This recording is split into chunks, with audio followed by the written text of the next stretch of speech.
You would think there'd be a lot more hollering in a film called The Hollars. Just saying.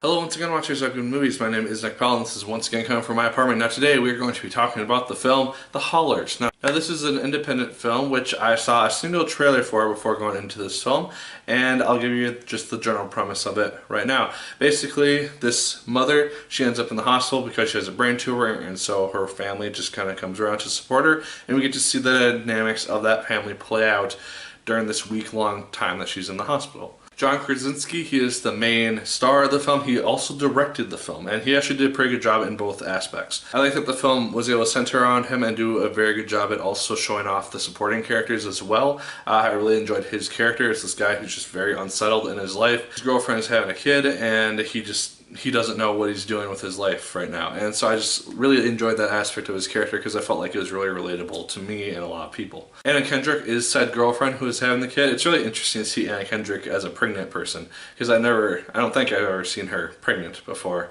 per se. And so it's just kind of interesting. But she also does a very good job in this movie. She's not in it quite as much as I would have expected, but she's still in it a fair amount. Sharlto Copley, he's probably the second most used character in this film. He's kind of got an interesting aspect to him. He has divorced his wife. His wife has now found a new boyfriend or husband to take care of their kids, and now he is basically jealous and he wants to get his wife and his kids back. And it's just kind of an interesting story that they do for him, because on one side of it you kind of get annoyed by him because like you did this to yourself basically, but at the same time you feel sorry for him because you can tell he just wants to basically be a part of his kid's life again. And it's kind of a sad thing to see. I also thought that he did a really good job. It's a different type of role than we see Sharlto Copley in. With the last couple films that I've personally seen him in, such as like District 9 or Hardcore Henry, stuff like that. So it's not really a big run and gun type of role like we usually see him in. Richard Jenkins, Margot Martindale, they're both in this film. They're the husband and wife. Margot is the one in the hospital. And I really enjoyed their characters as well because they have their own issues between them. And you just kind of see this strange relationship that they've had over the last like 38 years they've been married, and it's interesting to see the discussions that they have with other characters in this film. And to that aspect, I really enjoyed all the performances in this movie. I thought that they all worked very well. It's a very dialogue driven movie. There's not a lot that happens in regards to like kind of action or plot, and I'll get to that in a moment. And so it's a very dialogue heavy movie. We have one scene where a character is having a conversation with their mom in the hospital, move to another scene where another character is having a conversation with another person.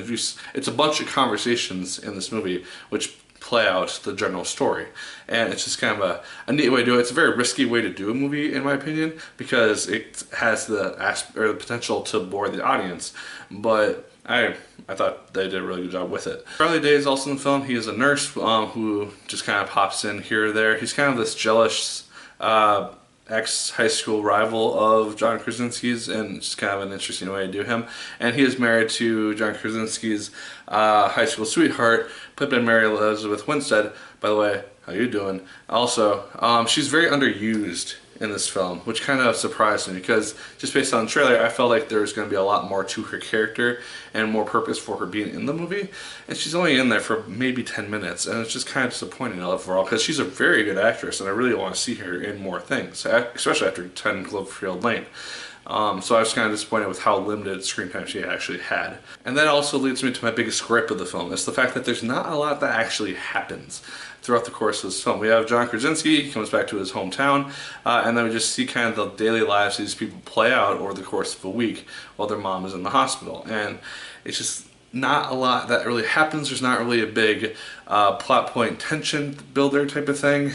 There's just not a lot that really happens in this movie. There are things which you discover about characters which lead to more conversations, but in regards to kind of action set pieces or just overall movement or character development or things along those lines, there's not a ton which happens, which was kind of disappointing, and was one of the things which I had to kind of figure out why or what I felt lacking about the movie after I watched it. Because overall, this is a very good movie. It's a very well made movie, very still enjoyable movie to watch.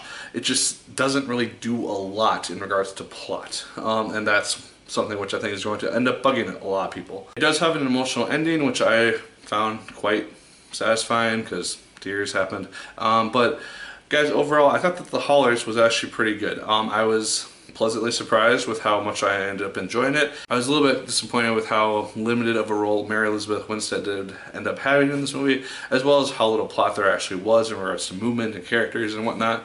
But overall, I still had a fun time watching this movie. I thought it was a very engaging film, and one that I'll probably end up watching again at some point in the future. So, guys, those are my thoughts on The Hollars. Let me know yours in the comments down below. Did you like it as much as I did? Did you hate it more than I did? Let me know. Like, favorite, comment, and subscribe once again if you so choose. I appreciate it immensely. And as always, my people, my name is Nick Pell. And once again, keep on watching.